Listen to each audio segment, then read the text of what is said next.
বন্ধুরা, আমি আবারও চলে এসেছি তোমাদের সঙ্গে আরেকটি রেসিপি নিয়ে। এখানে আমি দেখো মাছের মাথা নিয়েছি, মাথাগুলোকে ভেজে নিয়েছি আর মাথাগুলো টুকরো করে নিয়েছিলাম। ওই তেলে আর একটু তেল দিলাম, দিয়ে রান্নাটা আমি সর্ষের তেলে করব। দিয়ে এখানে ফোড়ন দিয়ে দিলাম তেজপাতা, শুকনো লঙ্কা, একটা বড় এলাচ আর একটা দারচিনি আর ছোটো এলাচ। এটাকে একটু ভেজে নেব, নিয়ে জিরে ফোড়ন দিয়ে দেবো।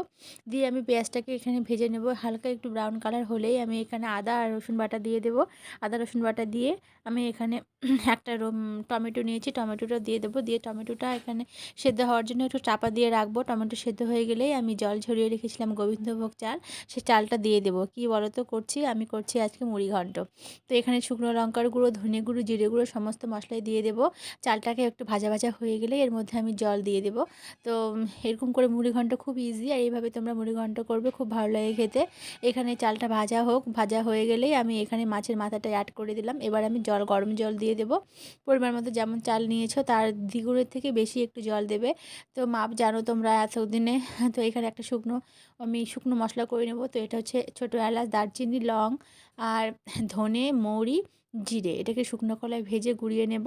এর মধ্যে আমি এই যে ফুটে উঠেছে, এটা আমি ঢাকা দিয়ে রাখলাম। ঢাকা দিয়ে রাখলে আমার সেদ্ধ হয়ে গেছে। নামানোর আগে আমি এই যে মশলাটা ভেজে রেখেছি, শুকনো মশলাটা, এটা দিয়ে দেবো।